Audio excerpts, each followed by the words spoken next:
fear of death is not uncommon to humanity. Why do we even fear death? Because it is our way of paying respect. Jesus' disciples proved that fear of death be overcome.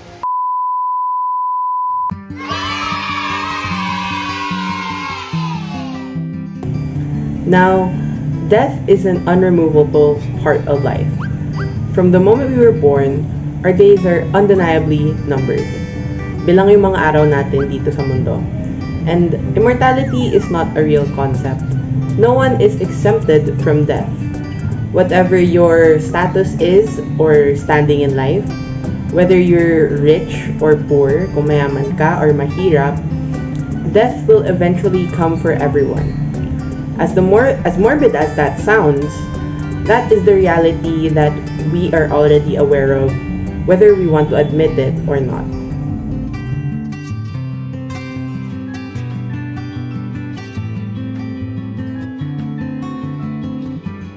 This reminds me of a quote by Anne Frank which says, "Dead people receive more flowers than the living ones because regret is stronger than gratitude."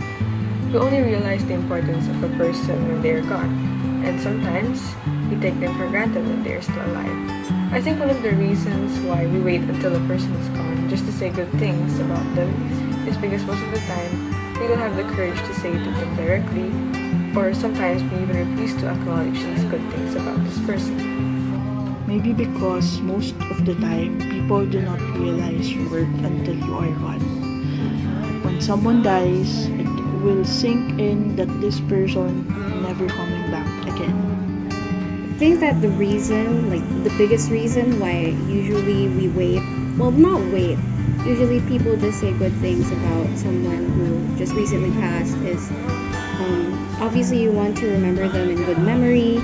You don't want to bring up like bad blood or anything because they're already gone. So why would you keep on bringing up all of the bad things that they did when they're literally already dead? But another factor is I think that it's a lot of pride. It's a lot of pride on our parts that when a person is alive, we think that we still have a reason to withhold that anger on them, that pain that they've caused us, or whatever grievances that we have against them. We think that it's still valid. So we think that it's okay to be mad at them because they're not suffering, they're not dead, they're just there. But when the person is finally gone, it's just like, well, it's not the case for most people, but usually people find it themselves to finally forgive them or just let things go and let them literally like rest in peace. To mourn. When someone dies, we feel regret or sadness about the loss. We say good things about someone when they pass away to remember all the good times with them, to share what we know is good about them and how we loved the person when they were still alive. Because that's the time where we will realize their worth. Kung kailan sila mamamatay, doon natin sila mamahalin ng todo and magsasabi ng magagandang bagay or give them compliment. To be honest, I'm afraid. I wouldn't want to hear this from personally. But for the purpose of this familiar work, I'd like them to talk about it. The person, daughter, sister, friend, etc. It would be preferable even if they reveal embarrassing moments or unpleasant experiences, because merely hearing about the positive things I've done in my life would be uninteresting for them. But I suppose I'd want to hear those kind of things too for when I know a ghost. I'd like to hear them from my family in particular, how they had good life with the people who live. I have no control over other people's feelings or whatever they want to say about me. I just want them to know that they should continue their lives without me. Honestly, I know that I'm not like a perfect person. All I want for when I die, I just want people to be honest about their best moments with me and I genuinely hope that they're able to recognize that I wasn't a perfect person. I wasn't the best person. I wasn't making the right choices all the time. But I do hope that when I die, I hope that they have it in them, like I've done enough for them to say that I was a good person. And that would be enough for me. I would want them to talk about how I affected their lives, how I was able to help, and how I was able to bring happiness to them when I was still alive.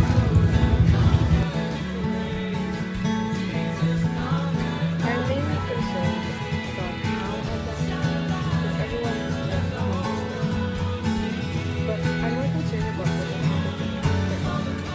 Will I really first get humiliated, or will I get annihilated? I'm also concerned about how my family and friends will cope if I die. Basically, dying not really scary. To me, what scares me are the regrets. No. I believe that when it is really your time, it is already your time. But the question is, when? I just want that when that time comes, I already achieved my goals, and my family are already settled.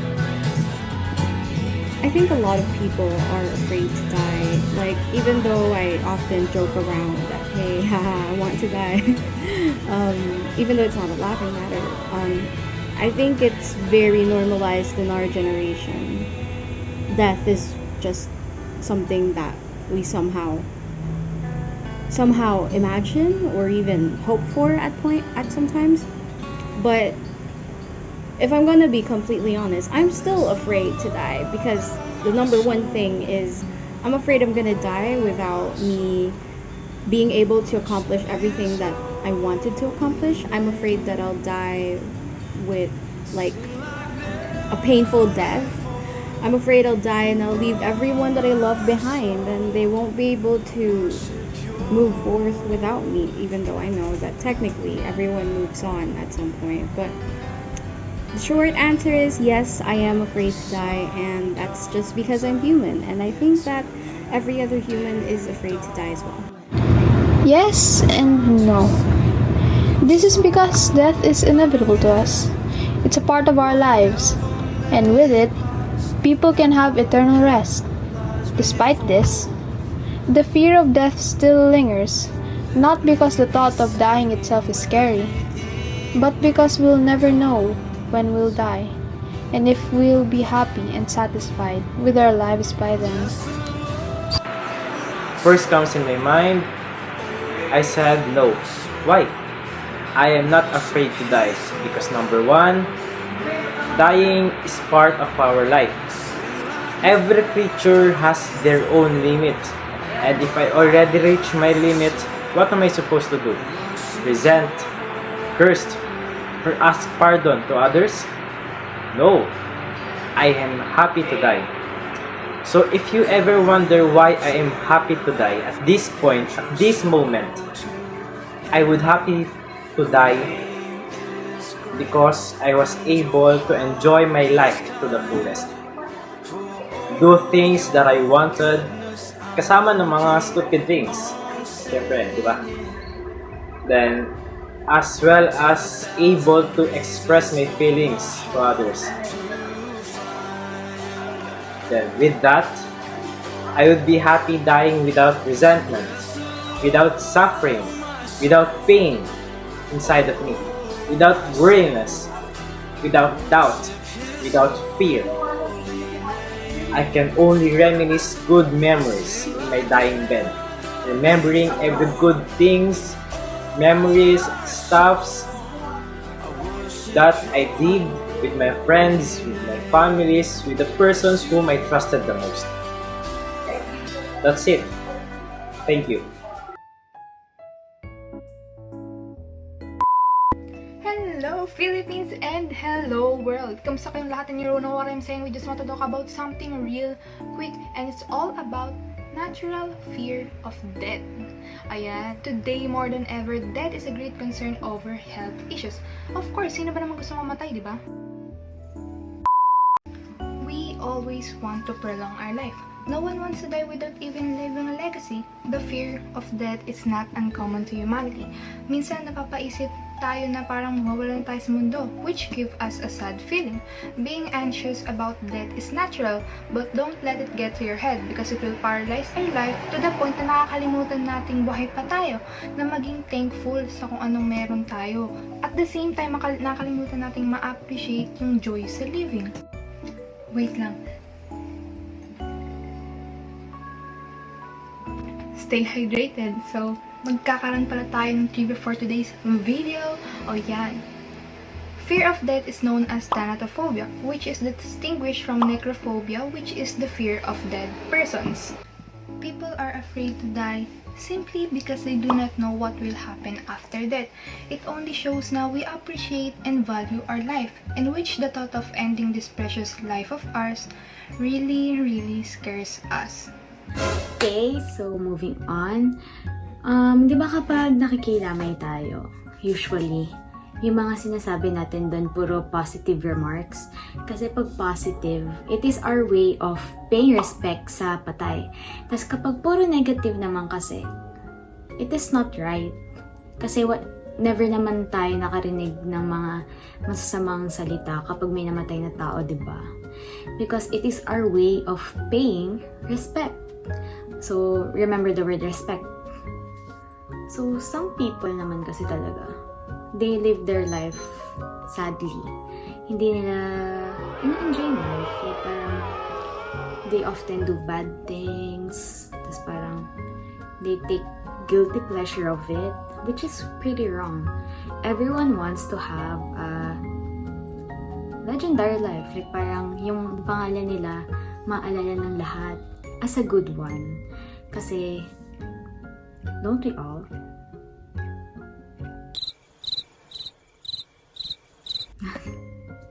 Sorry. Though death is like a universal experience, lahat pa rin tayo ay natatakot. Kasi, hindi naman talaga natin may iwasan yun eh. Sabi nga nila, that is like a thief at night. Bigla-bigla nang kukunin buhay natin. And we never actually know what happens pag namatay tayo. As in, parang, we only have this life to enjoy. Kaya dapat gawin lang natin yung magagandang asal.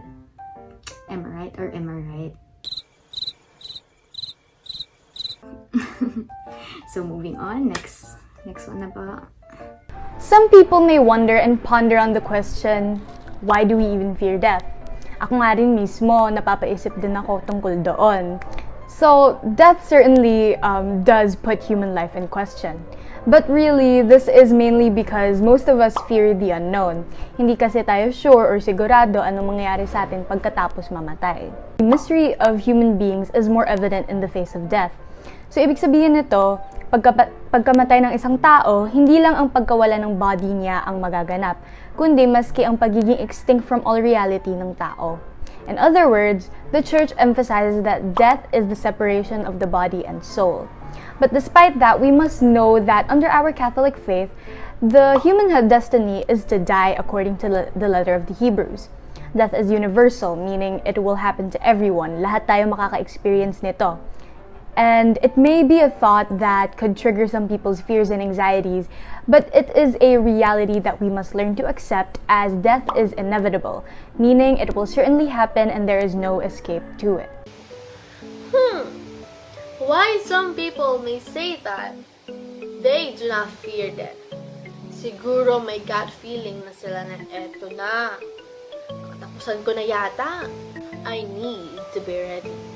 Pero sabi nga ni Ali, hindi natin alam ano ba ang mangyayari pagtapos mamatay. Jesus' disciples proved that fear of death be overcome. Pero sabi ni Jesus sa kanyang mga disciples, be strong and courageous. Do not fear or be in dread of them. For it is the Lord your God who goes with you. He will not leave you or forsake you. The good news is God's love is never failing.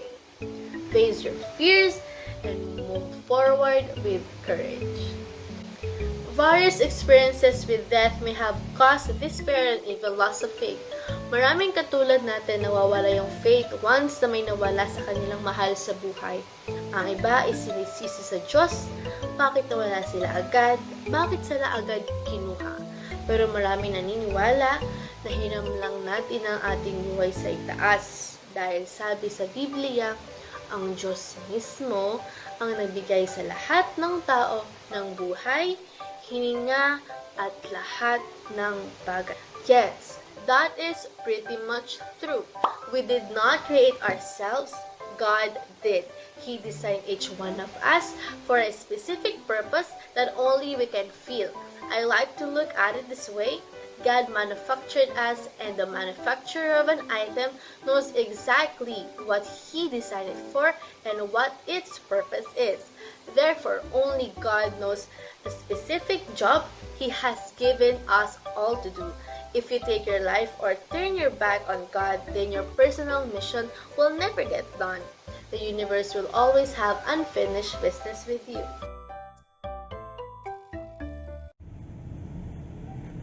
Ngayon, despite the fact that we are already aware that death is the end game of the cycle of life, na ito na yung katapusan ng ating buhay, ang kamatayan, bakit nga ba natin to kinakatakutan? Why do we fear it? As presented in our video, our fear of death greatly stems from our fear of the unknown. It's the uncertainty of ano na bang mangyayari sa atin pagkatapos nating mamatay. After we pass, what comes next? The Bible provides the answer that everlasting life with our Maker is what awaits us after our death, or after our passing. Now, perhaps a question to ponder on is whether or not we've fully accepted death as part of our life. Tanggap na ba talaga natin na mamamatay tayong lahat balang araw? Kasi sa tingin ko, doon din talaga nanggagaling yung takot natin.